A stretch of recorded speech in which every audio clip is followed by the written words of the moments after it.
Hello दोस्तों, आप सभी का स्वागत है रुद्रा स्मार्ट कोचिंग क्लासेस में। मैं धीरज कौशिक आप सभी का स्वागत करता हूं रुद्रा स्मार्ट कोचिंग क्लासेस में। तो आज हम लोग देखेंगे बायो का सिलेबस, जो कि यूपी पुलिस और जीडी में आना है कि क्या क्या कौन कौन सा चैप्टर है। और आज तो हम लोग सिलेबस देख लेंगे, इसके बाद हर एक दिन एक एक लेक्चर आएगा एक एक चैप्टर का। और मतलब आप लोगों को ये लेक्चर देखने के बाद बायो के लिए कहीं इधर उधर नहीं भागना है।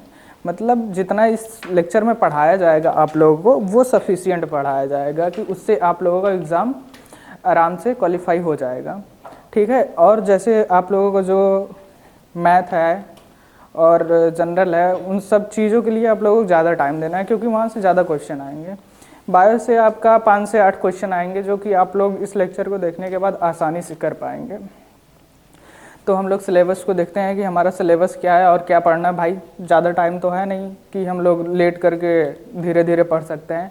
नहीं, इस जनवरी में ही हम लोगों को, आप लोगों को भी यही टारगेट करके रखना है कि जनवरी में अपना सिलेबस एकदम बढ़िया से कंप्लीट कर लेना है, क्योंकि आप लोगों का एग्ज़ाम 11 फरवरी को है, ठीक है। तो हम ज़्यादा टाइम ना बर्बाद करते हुए हम अपना सिलेबस देखते हैं, उसके बाद एक एक करके हर एक चैप्टर को ख़त्म कर लेंगे जल्दी से, जिससे आप लोगों को तैयारी करने में आसानी हो जाए, ठीक है। तो हम सिलेबस देखते हैं। देखो, हमारे सिलेबस में जो पढ़ना है वो सबसे पहले क्या है, ये सिलेबस रहा हमारा। देखो, सबसे पहले तो हमें पढ़ना है ब्रांचेस ऑफ बायोलॉजी। बायोलॉजी मतलब बायोलॉजी जो विज्ञान है उसके ब्रांच को पढ़ना है। ये कितने प्रकार की बायो होती हैं, ठीक है, उसको पढ़ना है। जिसमें जैसे एक एग्जांपल के जरिए आप लोगों को बता दे रहे हैं। जैसे हो गया साइटोलॉजी।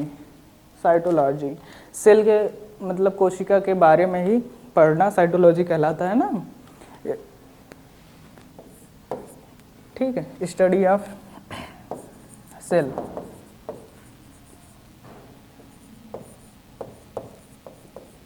सेल को ही साइटोलॉजी कहते हैं। सेल के बारे में पढ़ना तो साइटोलॉजी हो गई। वैसे हर एक चीज़ जितना विज्ञान है, विज्ञान की जितनी भी शाखाएं हैं, मतलब सबके बारे में ही इसको पढ़ना है। और इसमें जो भी पढ़ाया जाएगा आप लोगों को उसको याद कर डालना है, ठीक। अब हम देखते हैं मेरा दूसरा चैप्टर क्या होने वाला। पहला तो हो गया ब्रांचेस ऑफ बायोलॉजी, दूसरा जो होगा सेल होगा, सेल चैप्टर होगा, ठीक।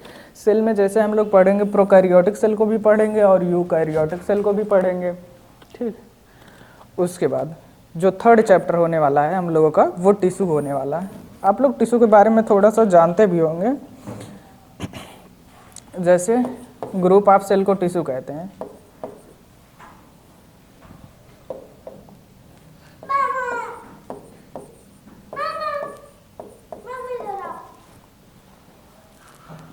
ग्रुप ऑफ सेल को टिश्यू कहते हैं, ठीक। और उसके बाद जो हमारा थर्ड चैप्टर होने वाला, फोर्थ चैप्टर होने वाला, वो फोटोसिंथेसिस, जिसे हिंदी में प्रकाश संश्लेषण कहते हैं, ठीक।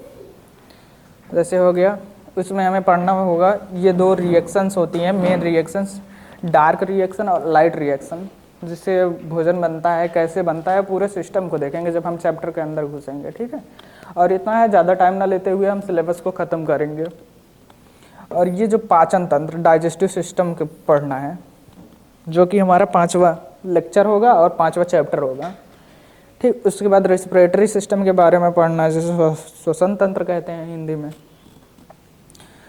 उसके बाद ब्लड सर्कुलेटरी सिस्टम पढ़ना है, रक्त परिसंचरण तंत्र को पढ़ना है, जो कि हमारा 7वां चैप्टर होगा और 7वां लेक्चर भी होगा। एक एक लेक्चर में एक एक चैप्टर को हम लोग ख़त्म करेंगे जल्दी से, ठीक है। और ऐसा नहीं है कि जल्दी जल्दी में आप लोगों को कुछ सब भगा के पढ़ा दिया जाएगा, नहीं, एक एक चीज़ क्रिस्टल क्लियर करते हुए पढ़ाया जाएगा। उसके बाद हमारा 8वां चैप्टर जो होना है एक्सक्रीटरी सिस्टम होगा। उसके बाद प्रजनन तंत्र होगा, रिप्रोडक्टिव सिस्टम के बारे में पढ़ेंगे, ठीक। आगे देखते हैं। इसके बाद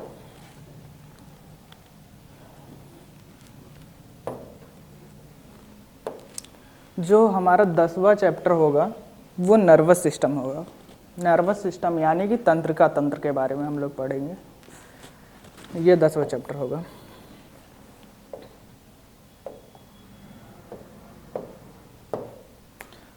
उसके बाद स्केलेटन सिस्टम यानी कि कंकाल तंत्र के बारे में पढ़ेंगे। ठीक, कंकाल तंत्र जो कि 11वां चैप्टर होगा, 11वां लेक्चर होगा। और ये 12वां चैप्टर जो होगा हमारा अंतःस्रावी तंत्र माने यानी कि इसका मतलब होता है जो ग्लैंड होती है, इसमें 2 प्रकार की ग्लैंड होती है ना, एक एक्सोक्राइन ग्लैंड होती है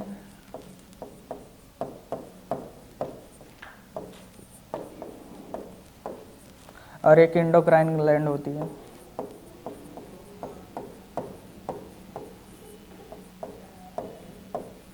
ठीक, इसके बारे में हम लोग पढ़ेंगे, कंप्लीट स्टडी करेंगे।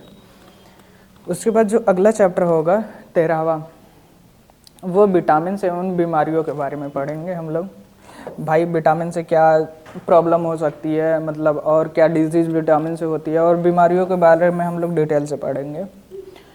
उसके बाद जो 14वां चैप्टर होगा उसमें हम बैक्टीरियल और फंगल डिजीज़, अब बैक्टीरियल फंगल डिजीज़ के बारे में, जैसे बहुत से डिजीज़ ऐसे होता है जो बैक्टीरिया कॉज करता है, और बहुत से ऐसे होते हैं फंगल डिजीज़, जैसे कि आप लोग रिंग वार्म सुने होंगे। रिंग वार्म एक कॉमन बीमारी है जो कि ये होती है फंगल डिजीज़ होती है। ठीक है, उसके बाद कुछ ऐसे डिजीज़ होते हैं जो प्रोटोजोवन कॉज करते हैं, वो प्रोटोजोवल डिजीज़ होती हैं। उसके बाद हम लोग क्या पढ़ेंगे, एनिमल किंगडम को पढ़ेंगे।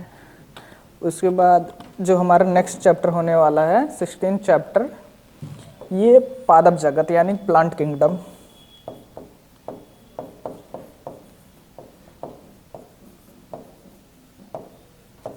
प्लांट किंगडम के बारे में पढ़ेंगे। उसके बाद लास्ट चैप्टर जो हम लोगों का होने वाला है वो विविध के बारे में पढ़ के हम लोग चैप्टर को समाप्त करेंगे।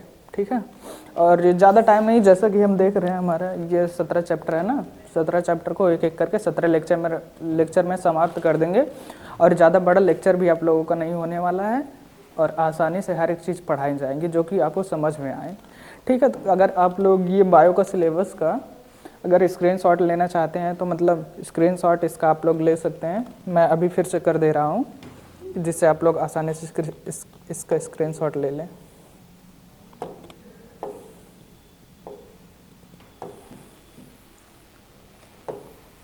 साफ कर दे रहा हूँ मैं जिससे आप लोगों को आसानी हो।